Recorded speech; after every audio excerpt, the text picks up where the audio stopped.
Welcome to the summer edition of the Unmanned Podcast, and we have a special one for you out there watching. We have over 50 years of aviation experience in the room today, and we're going to talk about a host of different things and how the industry has changed over those 50 years. Obviously, the biggest change on the docket today is 108. And we've been talking about this for over a year, and it seems like it's been going on forever. But it seems like we are in the finish line. We are right there at the cusp of seeing a new 108 rule, allowing us to transition from a waivered flight under 107 into a BVLOS kind of way of doing things that is done by rule. So where is the 108? Well, the 108 right now is with OIRA. OIRA is a government entity that they look at the cost versus the benefit, and that's all they care about. They're not looking at the rule. They're not looking at whether it's safe or whether it makes sense. They just want to know whether or not it costs the American people too much money from the compared to the benefit that they will receive from that rule. It's the last stage before a rule becomes law, and that's where we are today. We have on the show, Nick Cross, who will represent our instructor cadre from USI. Nick, welcome to the show. How are you today, sir? Doing wonderful. Nice to be talking with all you guys and excited to hopefully have some good things to share with everybody. So awesome. We also have with us joining John Clark. He is in our marketing and alum side of the house here at USI. How are you doing today, sir? I'm doing great. Just happy to be here. Thanks for the invite. Awesome. And Scott Liston joining us special from the world of executive director for USI. And he is a key component to making USI successful and impactful all across the industry. Scott, how are you doing this morning? I'm doing great, Matt. Super happy to be here and representing the old folks. I wasn't going to say that. I thought my grays might have fooled the audience into thinking it was me. But, it's interesting.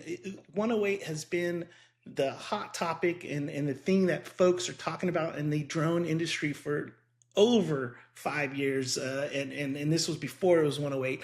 And so we're going to see a radical change and hopefully a radical empowerment to the industry. You've been in aviation for quite some time, even going back to the, I can't, and I'll ask you to explain it, but like the chartered jet world and the timeshare jet world. And so that was a radical change of aviation back then. So kind of let's talk about that. Like how was that change, implemented, and how did that affect the aviation industry as a whole? Well, I love telling the story, and I will try to be concise, but it's a great story. And so I started in the industry in 1985. I took the super high level job of midnight shift dispatcher at a dinky little charter company in Columbus, Ohio, at the time called Executive Jet Aviation, or EJA, it was better known. And it was 5 aircraft, 21 pilots. That was it. And the company had recently been purchased by a very, very smart gentleman named Richard Santulli, who was not an aviation person at all. He was a mathematician teaching at a school called Brooklyn Technical Institute. And he was a leasing expert by trade. He was a Goldman Sachs guy. And I won't go into how he ended up purchasing the company, although that too is a very interesting sidebar story. But when Rich, got involved from an ownership standpoint, he took a look at this at the industry, at business aviation at the time, and said, "This doesn't make any sense. The economies of this industry are just not viable long term to develop something of any value." And so I love the fact that he was able to look at it from a completely non-aviation perspective, from an analytical, a mathematics, a financial perspective, and said, this has to change. And that's really what brought upon the concept. I remember getting a call from Rich working again late in the evening one day. I think it was even a weekend night. And he said, hey, Scott, how many hours a month does United Airlines fly, their aircraft? I said, I don't know, but I'll get back to you. And I did some research. I got back to him and said at the time, I said, look, it could be as much as 300 hours per month. And the typical private jet at the time was flying less than 300 hours a year. And I think that was the thing that, told him right then and there, said, okay, what's got to change is we've got to find a way to achieve a utilization of aircraft significantly beyond what they've ever done before. And that's what really gave rise to fractional ownership. It was all mathematics. It was based on, we've got to increase the utilization of these aircraft, and the rest is kind of history. But that's where it all started. Yeah, it's interesting how if you take a step back and you look at it as a whole, you'll find that those opportunities, there's so many stories that are similar to that outside of fractional ownership. In the, there's I don't know the details around it, but like AWS from Amazon Web Services was created with excess compute power, and they said, hey, why don't we rent this out? So same thing. It was like looking at what you have and utilizing it efficiently. What were some of the challenges that you saw, though, as you were moving into growing that business and creating a new form of air travel? It's interesting. Some of them were real and some were made up. And let me tell you what I mean by that is when our company made the announcement, when Executive Jet made the announcement of, hey, this is what we're going to do. We're going to create this concept called fractional ownership, and we're going to sell shares, and we're going to raise the utilization of these aircraft. We're going to do this. Surprisingly, one of the biggest challenges that we saw was the industry itself. There was a lot of people in the industry at the time, not everybody, but certainly a lot of people in the industry at the time that said, it'll never work. That's not going to happen. And it's like, wow, why would you take such a stance? Why would you be so reluctant, to be open-minded and acceptance of change that could potentially be an incredible opportunity for the industry at large?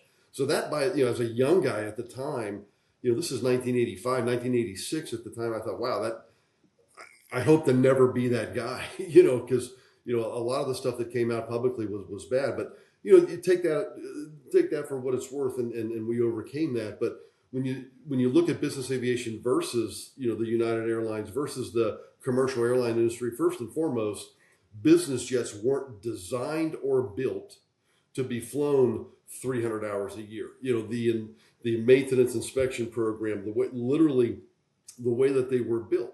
What I mean by that is on the 737 side of the equation, there were a lot of little panels throughout the aircraft where you could open something up and you could peek inside. Those didn't exist, on the Learjets and the Citations and the Falcons and so on.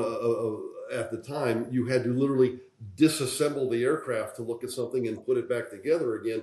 So there were operational issues, maintenance issues, business issues, all kinds of issues. But, look, we were bound and determined they were hurdles. And we had to overcome those hurdles one by one, and ultimately did that. Yeah, that's great. And when you start to look at those kind of blockers or hurdles, like you said, figuring out ways to overcome those is key in growing an industry and growing a division or a part of the aviation industry. And I think that's what we're doing today, is seeing the economic need for beyond visual line of sight flight, but then how do we do that responsibly and within a kind of a control where we're doing it safely? Nick, I'd like to talk to you, quickly. So you're relatively, youthful and full of energy, and tell us about your trip into aviation. We heard about how Scott started as a dispatcher, moved into the business side of the house, and saw the change of net jets and executive jets, and talk about how your journey started. Yeah, and so I think mine is a far cry, totally different from Scott's entrance into this industry. And as many of you guys know, I grew up with things like this, controllers, video game controllers, and it's second nature to me to play with these little controllers and sticks. And back in 2015, we all remember the release of the DJI Phantom 1. And when that originally released, I remember my grandfather and my uncle had gone out and they purchased one of these aircraft, and they just could not figure out how to fly it. They wrote all these directions down on it. They had built everything out for it, but they could not figure out the stick skills. And I had picked that thing up, and it felt secondhand nature to me. I've flown aircraft on video games, and so to fly it in the real life had felt very little difference between the two. And from that moment on, I remember my family essentially just saying, "You're kind of good at this." And at the time, I don't know that I felt like I was good at a lot of things, and so I took that and I ran with it, and I went and I joined the military, and I became a 15 whiskey, and got to experience some of the Group 3, Group 4, and Group 5 UAS out there in the industry, and it was a pretty remarkable experience. One of the problems with being military is we tend to say numbers and nomenclatures and things, but for our audience, explain what's a 15 whiskey and what's a Type 2 and Type 3. Yes. So yeah, I was a drone operator in the military, just shy of 6 years, and I flew on the Shadow platform and the MQ-1, and it pretty remarkable aircraft. You know, you're looking at a Shadow platform with 12 to 18 foot wingspans. You're looking at the Gray Eagle platforms of upwards of 54 to sometimes the bigger brother Predator and Reaper are that 64 foot wingspan. So very large aircraft flying in that class Alpha airspace up there, you know, above 18,000 with weights that reflect that. Admittedly, when I first saw my Predator, I was blown away at how big it was. And for those folks who are maybe watching or listening and you haven't seen a Predator yet, go to an air museum. I'm sure they're out there. Dayton has one, but it is remarkable how large they are. What things did you see change from where you started in that military, you know, flying? You talked about using the controllers and things of that nature. I know autonomy might be one. What's changed over the years? I think one of the strangest thing is when you start in the military, and Matt, you can probably speak to this yourself, being from the military and aviation. The military oftentimes has access to things that the civilian world does not yet. And so in a weird way, I got to experience some high level autonomy attached to military aircraft. But then, you know, soon after I went to the commercial world, and it was like starting over. The commercial world did not have autonomy yet. You went to Walmart and you experienced the very first ever drone delivery flights with Walmart.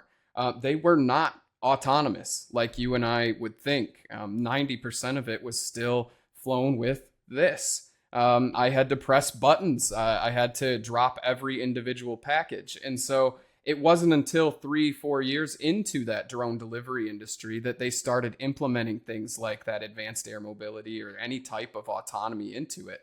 And we're seeing things quickly move that direction. But with more autonomy comes more complex tasks as far as the safety reviews and the flight risk assessments and the ability for a crew to prepare themselves for the imminent dangers that are airspace as it becomes more and more congested with these autonomous flights. And so it's been interesting, to say the least. It's been a real experience to watch not only the commercial world just continue to build up and maybe even catch up with the capabilities of the military side of things. Yeah, and it's going to be a completely different world when this 108 rule and UTM get really hardened. Those autonomy features that you're talking about that were kind of a luxury item in the non-military world are now just going to be a standard set, just like cruise control in your car. Right. You know, it was something that was unheard of back in Scott's days with the Model T, but now having cruise control is amazing. But but you know, let's visit John. John, you've got an interesting story too on how you entered into this drone space. We heard about Nick coming in young and you know, exposure to video games and electronics and things like that at a young age, and then Scott's time. How did you start in the industry, and what are you seeing in your side of the woods? Well, I also was around for video games. I'm not that old. I'm not talking about Atari. I use controllers as well, but I always love to take beautiful pictures. And I went into photography, and, you know, from the ground, there's only so many images you can capture. So people started talking about using drones to take pictures. So I got into drone photography, beautiful sunsets, all of that kind of thing. And then somebody was like, hey, you know, you can make a lot of money using your drone to take photos for real estate. So I went and I bought my drone and I flew as a hobbyist forever. And then I learned that you can't make money unless you get your Part 107 license. So I put it off for a while, and I knew that if I was taking pictures without my Part 107, everybody knows the FAA, they're probably going to slap me with a pretty hefty fine. So I went and I found some training. It wasn't through us. I wish it was through us. And I took my my Part 107 exam, and I said, that's it. They're just going to let me fly around and, enter airspace, knowing as little as I know. So I met our CEO, Josh, and we had that conversation about how Part 107 doesn't necessarily prepare you to enter the workforce. Yes, you know how to fly the aircraft. Yes, you know about airspace. Yes, you know about weather. But there's so many other things that come into account that you need to mitigate the risks for the company you're flying for. You need to prepare your area. And those kind of things a lot of people miss. If I may interject, John, you're actually hitting on exactly a point that we over at USI talk about pretty heavily. Getting that Part 107, and I think this is where you were headed with it, is that's step one. And as soon as you get that thing, now you get to go out and you experience what the actual workforce is, how to manage and understand crew resource management, right? How to work with a crew, how to understand and act safely, not for just yourself as a pilot, but for the people around you that you're sharing that airspace with. And interestingly enough, the airspace is becoming more and more and more congested, and will continue to become more and more congested over the years. And so I think now more than ever, the emphasis on the safety training, you're hitting the nail on the head, that the emphasis on the safety training of this side of it is pertinent. And one other thing that's interesting, and I wanted to talk to Scott about this, and then I'll come back to you, John, is there's a sense of community in the drone world where if you say I'm a drone pilot, people can kind of identify with you and connect. And there's this kind of globally accepted, oh, you're a drone person, I'm a drone person. So Scott, I'm wondering if you can speak, like, how is that aviation community? How did that feel when you started, when it was just crude aviation and it seems like to me, suit and tie and very professional, stodgy, if you would. Well, that was indeed our dress code, back in the mid 80s, it was wearing a suit and tie to work. And I grew up in that generation, and it is very different. I'm very proud to be a part of the aviation community for as long as I have been. I'm in my 42nd year of doing this, and I've seen a lot of change. And admittedly, when I started, they referred to business aviation as a cottage industry, meaning that the best way to make $1 million in business aviation was to start with $2 million. It was one of those kind of things. It really wasn't. There weren't a lot of successful business models, out there. And what fractional ownership did is it really created, volume, and everything is based on volume. And so the industry grew, and it evolved. And what you found was that traditionally there were pilots and mechanics. Well, what about all these other people in the aviation ecosystem? There was me. There's the dispatchers. There was customer service. There were the ramp people. There were so on.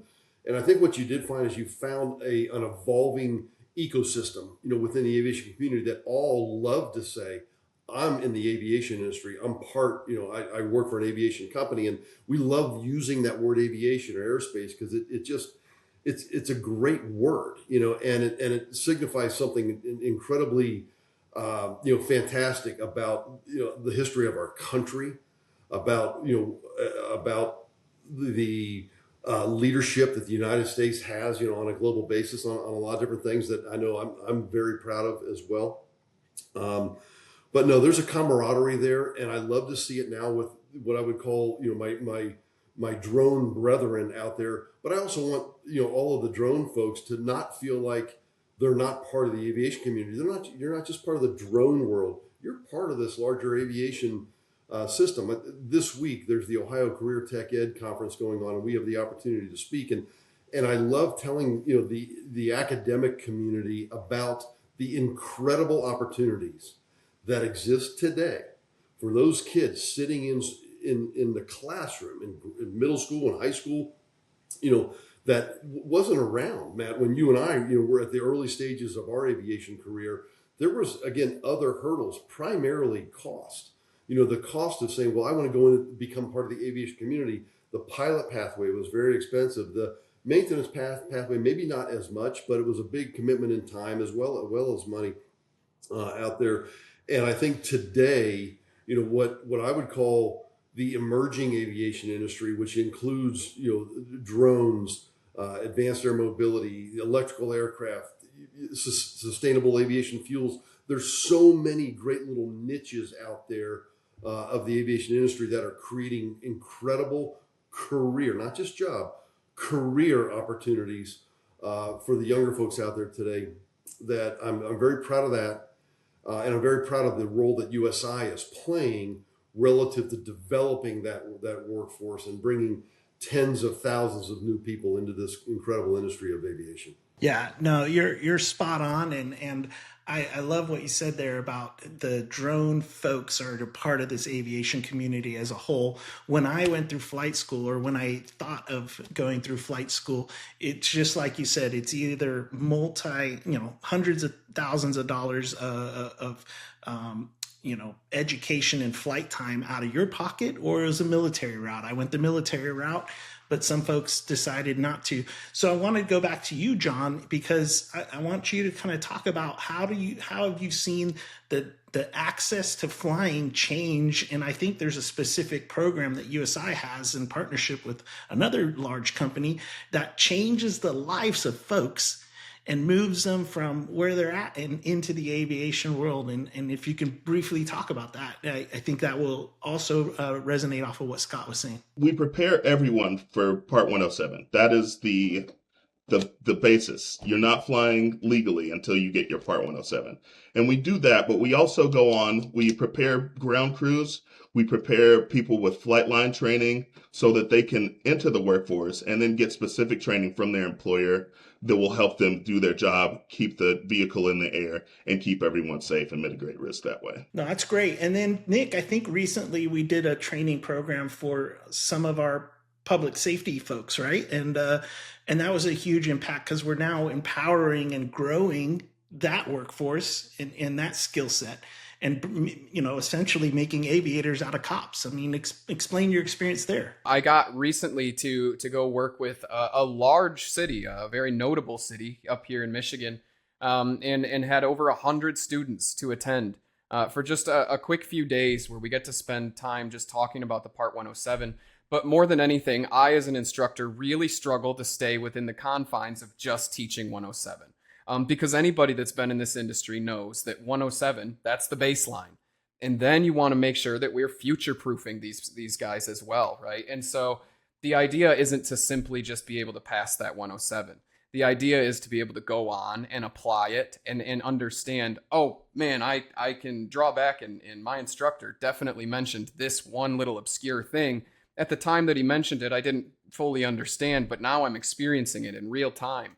It is something that impacts. And something that Scott said that really resonated is that we are not just preparing people to go out and find a job or do anything like that. We are future proofing, meaning this industry is growing at an unprecedented rate. There are more and more people entering at any given time. And so my experience along with the Detroit police department was simply that, to be able to bring together the firefighters, the city workers, the police workers, and have them all collectively sit down. And maybe some of them won't go on to get their 107, but to be able to get the education necessary to understand what is coming and what is happening around them.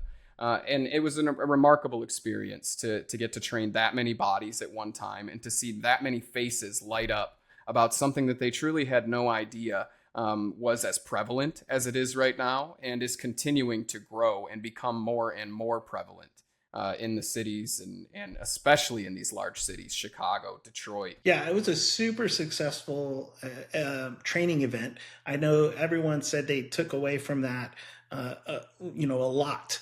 But again, back to what kind of John was talking about, that's the beginning. we were giving our folks those training wheels. We were letting them loose. Now you can go out and do this stuff safely, hopefully, but you need to become more and more proficient through continuing to fly your vehicles, continuing to get education, and continuing to learn. Some of the greatest growth opportunities in the aviation come from when you make a mistake, and hopefully no one gets hurt, but you usually learn a lot from when you make a mistake. Going back to you, Scott, you hear about kind of where we're at, and you've been, through the many years in the industry of the aviation industry. But what do you think we've lost from before?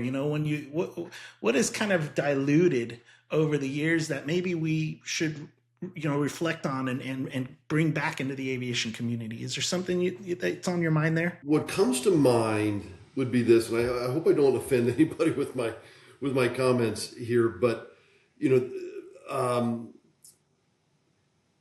aviation is aircraft. Aviation is safety. Aviation is training. Aviation has got to be committed to doing things the right way. And as I've spent the last 10 years of my career actively engaged with USI, what I've seen is that there's kind of two forces at play here. There is the aviation side, which the FAA clearly sits on, which myself and many of the operational side of the industry comes from the aviation side, and I see the technology side.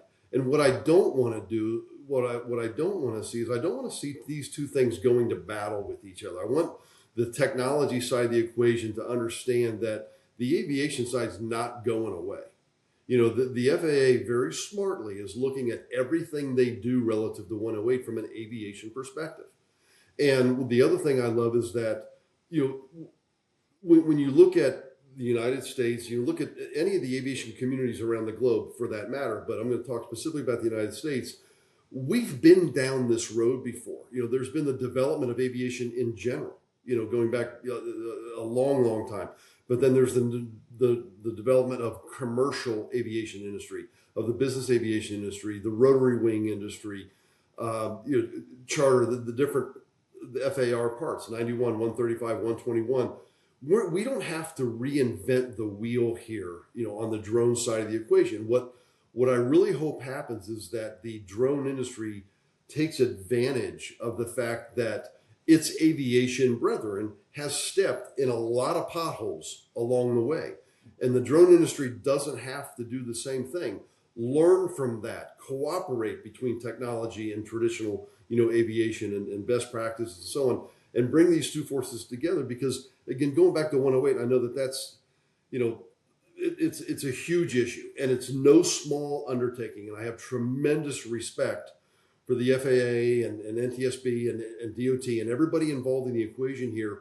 Would I like to see it move faster? Absolutely. We've been living in a 107 world for 10 years now, and that's too long. We've got to move past this. But what we're really trying to do, what 108 is trying to do, is it's really trying to do two things. It's trying to integrate, this emerging aviation with, all of these other aircraft in the national airspace. That's a big deal. Put that off to the side. That's an enormous deal.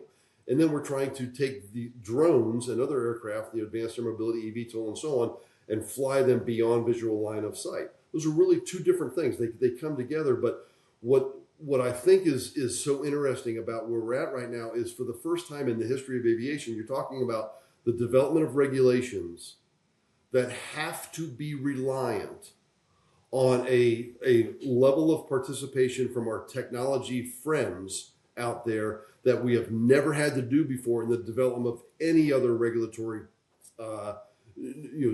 infrastructure. It's never had to exist.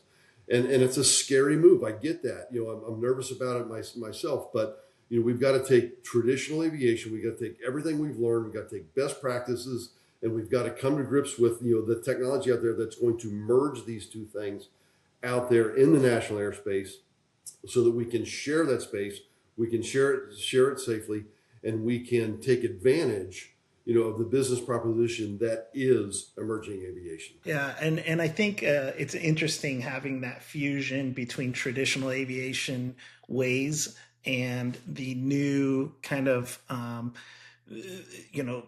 light speed of changes and feature growth and autonomy growth that the drone industry experiences. Trying to bring those together, there is a balance. I know there is, and I think just doing it smartly as an industry is going to just pay dividends over time. John, I wanted to we're kind of coming to the end here, and I wanted to just talk to all of us about some of our memories that we may or may not have. I talked about some of the growth moments I had were when I scared myself the most. But do you have something that you remember growing in the aviation world or in the drone world where you were like, oh man, I'm not going to do that again? Or that was wonderful. It could be a good story too. So I flew quite a bit for real estate, doing real estate photography shoots. And I would just launch from anywhere. This is before I knew, about interference and that kind of thing. And I just launched from anywhere. And one time I was in a park, which I shouldn't have been in. And I launched right near a gate, like a big metal gate. And I take my drone up and it just does whatever it wants to. I had no clue what happened. And then I started going through some of our training, and I understood the interference that was happening that caused my vehicle to crash. And so many people have those stories, just because the level of training that you get doing Part 107 doesn't cover those kinds of things. We do when we do our Part 107 training, but the training I got was just airspace and weather and that kind of thing. But there's so many pieces to the puzzle that get overlooked when you actually take your drone out and really start to use it on a day-to-day basis that isn't talked about in Part 107. And I think it's very important that we teach, well, you need to know how the technology is going to respond. You need to know where you should fly, where you shouldn't. Yes, you can, but just because you can do something doesn't mean that you should do something. And I'm very happy that we teach the difference here. No, that's a great call out, and that's a learning experience over time. I think you don't know what you don't know, and that's why the lessons learned that I talk about are so important in the aviation world.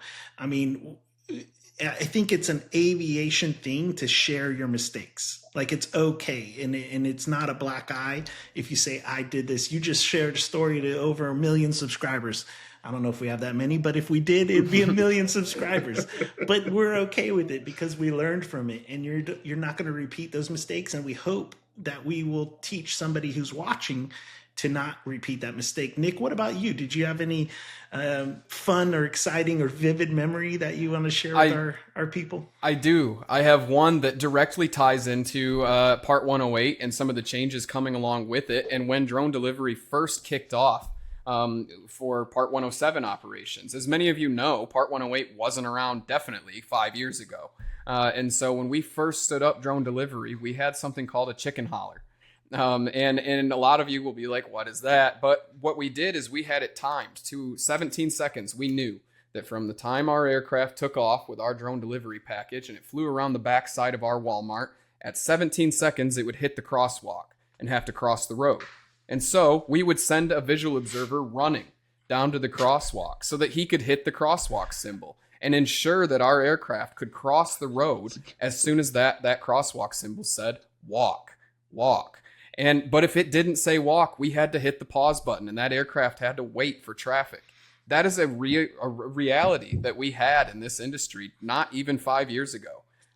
The idea that we are now seeing drone delivery extending out 5, 6, 10 nautical miles radius around these hubs. That is crazy, because I remember what it was like to be the first person to ever fly a real drone delivery for Walmart. I remember what it was like to do the very first delivery beyond 1 nautical mile. And we cheered when we hit 3 nautical miles. And so to think that now we're talking about, and I may butcher these numbers slightly, but the FAA recently released that there are roughly 10 to 15,000 large UAS, so aircraft over 55 pounds, operating in the U.S. currently. And we're looking at, within the next 5 to 10 years, those numbers shooting up to 50, 60,000 large UAS in the airspace. And so how will that impact things? And how will the regulatory bodies change things and future-proof for that. It's truly remarkable and interesting to think about. Yeah, it is very exciting. And through, the host of folks that utilize USI services, I've been exposed to, because a lot of my career is in delivery, the vast amount of use cases out there and what people are doing. So you're right.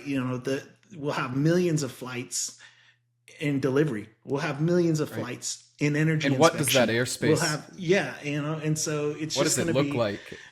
Right. And I think go ahead, Nick. If I may, Matt, one question that I had that I found very intriguing was Scott had mentioned the technology change over time.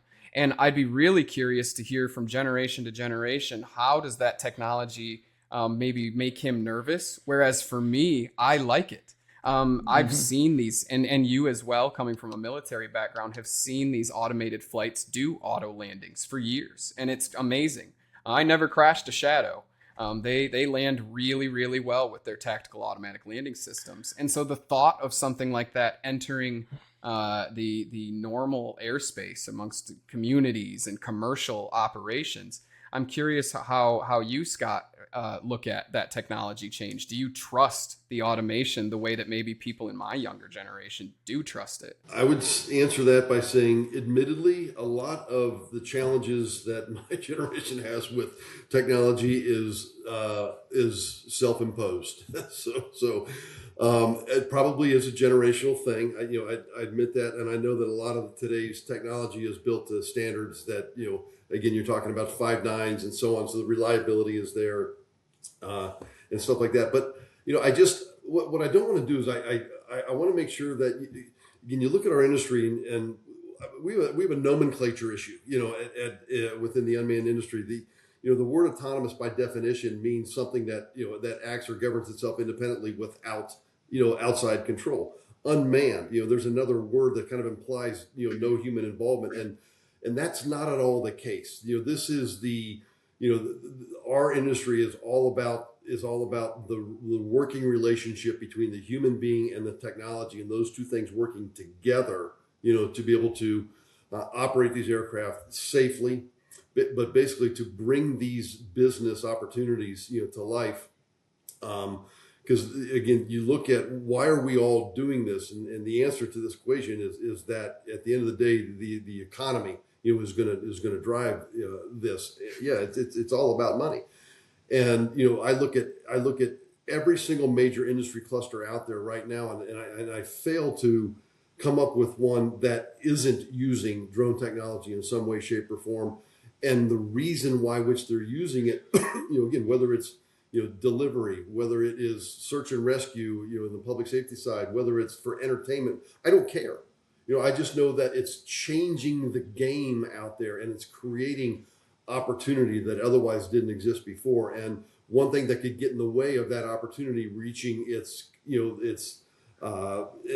desired outcome is if we get lazy, if we have safety issues on a regular basis. And I don't want to see that happen.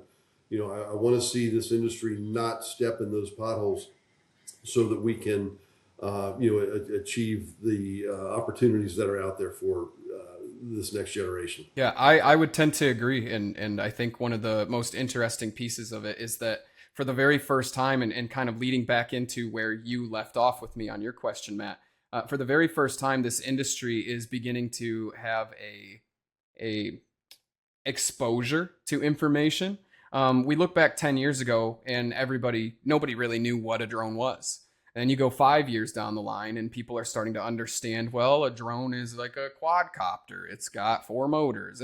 But in the reality is that's not all a drone is. That's not all a UAS system is. And I think as we see drone technology continue to emerge, that we're starting to also see the general public, and for lack of a better term, not to say anything derogatory, but I think that the general public is becoming less ignorant to the things that are going on in this industry, and I think that's amazing, because a lot of the pushback, I think, on the Part 108 and the regulatory changes and the growth of 107 comes from just a lack of knowledge exposure to the general public. And we're starting to see now that drones are growing to the point that they're beyond, you can't miss it.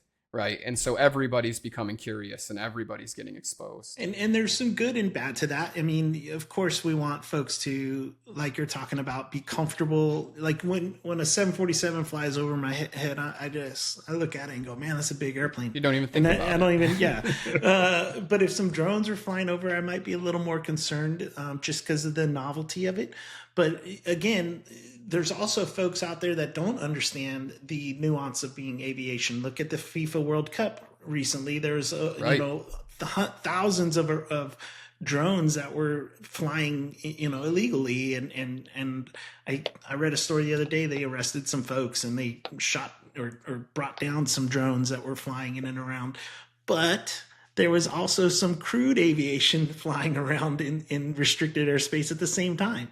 So it's about kind of understanding how to become a professional aviator, leverage autonomy, leverage the systems and the features that you have in a smart and safe way. And then back to what Scott was saying, integrate together into the national airspace in a safe manner. And I think that,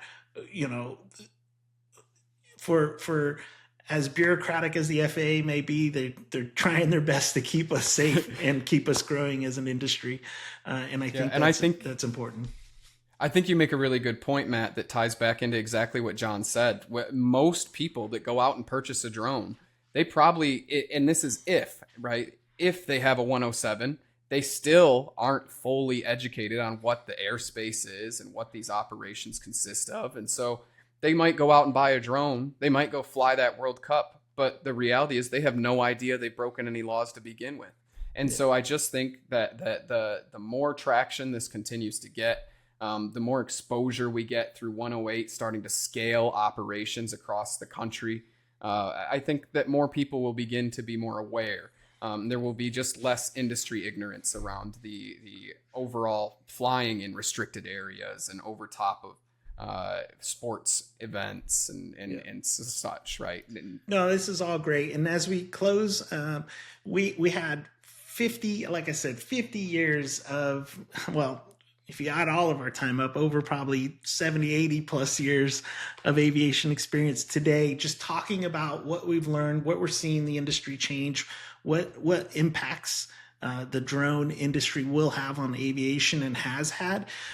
So I wanted to kind of give us one last moment to talk to our audience and say, hey, what do you do, young person who's considering flight training? What do you do, young person who's considering getting into aviation industry, whether it be maintenance or becoming an operator or even an administrator of some program?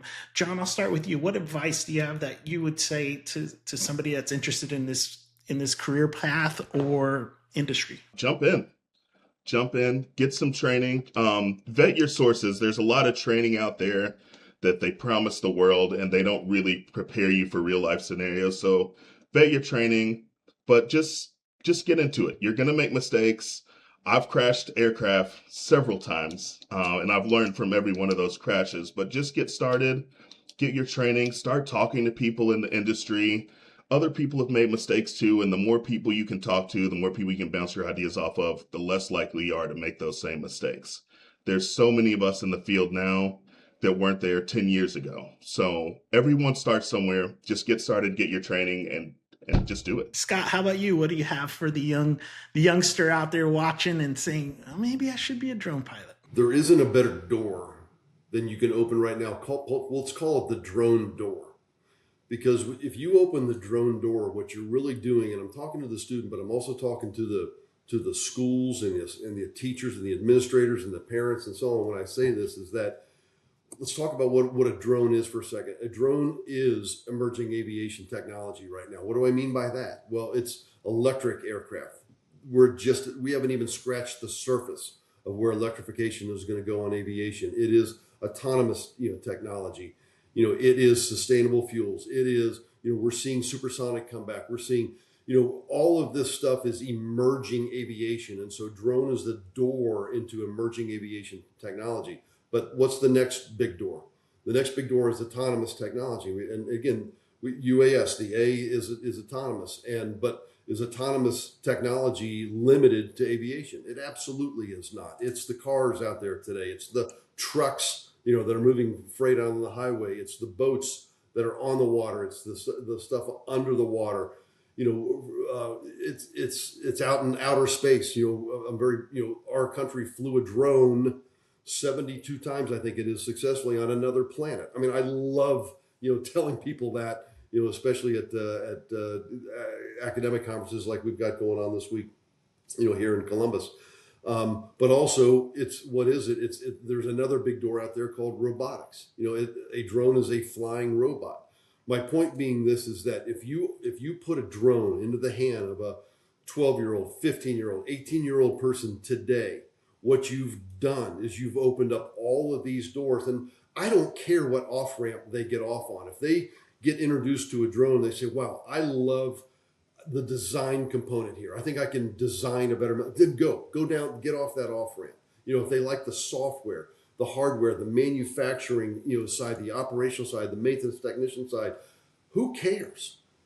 All of those are doors that you're going to open for these kids today if you put a drone in their hand, because it's going to be something they can engage with, that's exciting, that absolutely captures their attention, for some period of time. And, the career opportunities that come, from that little door opening, through a drone could absolutely be unlimited, for those individuals. And that's, again, that's what's so exciting about me at the tail end of my career, is knowing that what we're doing is we're opening doors for people in emerging aviation technology at USI. And I'm very, very proud of the work that we're doing here. Nick, briefly, how about you? What do you have for our younger future aviators out there? Enter the industry hungry, right? Be ready to learn from all of the people around you. I'm 28 years old, but I've been in this for over 10 years now. And when I very first ever picked up a drone, it was foreign language to me as well. But I entered an industry that was full of gentlemen that had been flying Boeing 747s for years, that were simply looking for another way to make money, and had retired and started moving towards the drone industry. And you can learn an extreme amount from your peers. I work here at a company where I am one of the youngest employees, and I appreciate that I can go to my peers and learn and ask questions, and just hear about what is coming, what they've seen, tie it back to the way that I experience this industry. And so enter the industry hungry. And step 2, learn how to market yourself, learn how to talk to these companies, learn how to be professional and carry yourself with an aviator mindset, and care about safety above all else. I know that sounds cliche, but the safety aspect of it is what turns you into a genuine aviator, outside of just somebody with a drone license that can go out and fly the aircraft around. And so entering hungry, and with a willingness to learn from those around you. It will open doors that you have no idea were capable of being opened. And one of the most interesting parts about this, Matt, is right now there are more entry avenues into this industry than there ever has been before. And it's an industry that we are watching be actively created. And so there is not a better time to learn than when that company or when that industry is first standing up. No, it's a great call out. And I think I will say in closing, and that is what we endeavored to do with this podcast. The Unmanned Podcast was created to expose and educate others out there on the subject matter or the topic of the episode, but also just exposing hopefully that younger person who is just interested in drones, drone technology, robotics, and being able to see, oh, this is what people do with these tools. This is how people enter into that industry. This is what I can expect. And like you're talking about, Nick, and it's spot on, is continual learning. And even Scott and I, in our gray-haired years, we are still learning. And I've learned from this podcast and the folks that have joined me on the podcast. I've learned from them. I've learned through our discussions, and it was a great time. And so for all of our viewers, I have had a wonderful time on the Unmanned Podcast. And unfortunately, all seasons must change, and our season of the Unmanned Podcast is changing, as this will be my last episode that I'll be able to host. It will be changing. It's not ending, just changing. And stay tuned to see what the future of the Unmanned Podcast has. It's been a pleasure to be your host. Thank you for joining us, and I had a wonderful time. Thank you for being on the very last episode with me, Nick, John, Scott. It's been a pleasure, and I look forward to crossing your paths in the future. With that note, see you later.